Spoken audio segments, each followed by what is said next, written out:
everybody, and thank you for coming out. My name is Haley Suarez, and before I get started, I want to start off with a statistic. So 2 out of 3 people will experience at least one ACE in their lifetime. So I know there's 8 people in the room, but I'm going to kind of cut 2 of you off. I do apologize. But out of you 6, there's 4 of you that have experienced at least one ACE. When you think about it, that's a pretty big number for such a small size like this. And so I've been talking about the word ACE, so let me break it down. So the word ACE means an adverse childhood experience. And an adverse childhood experience is a trauma that you have experienced in your life. It could be either witnessing your mother being abused or being abused mentally, sexually, or emotionally, neglect, having a parent incarcerated, or having your parents not even be together. It can have a traumatic impact on your life. I know this sounds really big coming from somebody who's talking about it, but I've had personal experience with ACEs. I won't lie, I have had a few myself, and I know several people that have been through very traumatic stuff in my life. So it's you know somebody. If it's not you, then it's somebody that you know, and you have the right to try to be able to help them in the best way you can. I also have real life experience with this whole subject area, which I'll get to later on in the speech. The more ACEs you have, the more health risks that you are prone to later in your life. Just a couple statistics for you. If you have 4 or more ACEs, you are 11 times more likely to inappropriately abuse drugs, 14 times more likely to commit higher numbers of suicide or suicide attempts, almost 5 times more likely to develop depression, and 2 times more likely to develop liver disease over your lifetime. And those are pretty severe complications with just things that you think probably don't have an impact on you in the first place. But all is good. There is a way to stop it. And the thing I'm going to talk about next, I'm going to explain how resilience is the antidote for these effects of ACEs. So what is resilience, and how does it lessen the effect of ACEs? ACEs are, of course, very traumatic, but resilience can be developed in many different ways to overcome these effects. Resilience is the capability to be able to recover from these effects. Resilience is when you're able to use mental processes in your behavior to effectively cope with things that are going on in your life.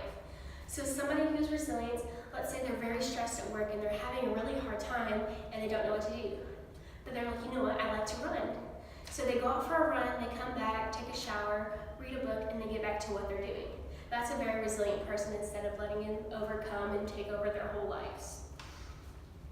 And while these ACEs are not preventable because life happens and stuff hurts at the end of the day, there are protective factors in place that for resilience that can help you and take away these ACEs and sort of just make life better. So I've talked about the protective factors, and if you look at the 7 protective factors of resilience, at least 4 of them have to do with communicating with other people and being in a good environment. So it makes perfect sense why mentoring would be great at developing and building this resilience. So mentoring is defined as a sharing of knowledge or ideas or opinions between 2 people in hopes that they can inspire you later on in life. So let's say I had a mentor who's a teacher who taught me, you know what, life is hard and we go through things, but we're going to make it through. And she may have not known it at the time, but that inspired me hope into doing better for myself later on in life. So like I said, majority of these protective factors have to do with being in an environment where people are very caring and you're comfortable and you know that you're provided for at the end of the day, and that the people there are competent enough to know that your needs and know how to take care of you in the proper manner. And like I said, I have personal experience. I am a part of a mentoring program at school, and you can see these kids come in on the first week and they're very, very retaliant to any of the rules. They're like, I'm not doing this is stupid. But at the end of the 8 weeks that we have, they're very carefree. They're willing to talk about what they've been through, and they know that, yeah, it's terrible what I've been through, but it's not going to defeat me, and I know I'm going to be a better and stronger person because of this. So finally, you know how it feels when you're really having all these setbacks and you finally overcome them. That is resilience. Like I gave you the example of the person stressed at work, overcoming it by doing activities and behaviors that make them feel better about themselves. We all have the opportunity to develop resilience and help other people develop resilience at the same time. So mentoring is the perfect way to pass it along because you're growing as a person and you're also helping another person.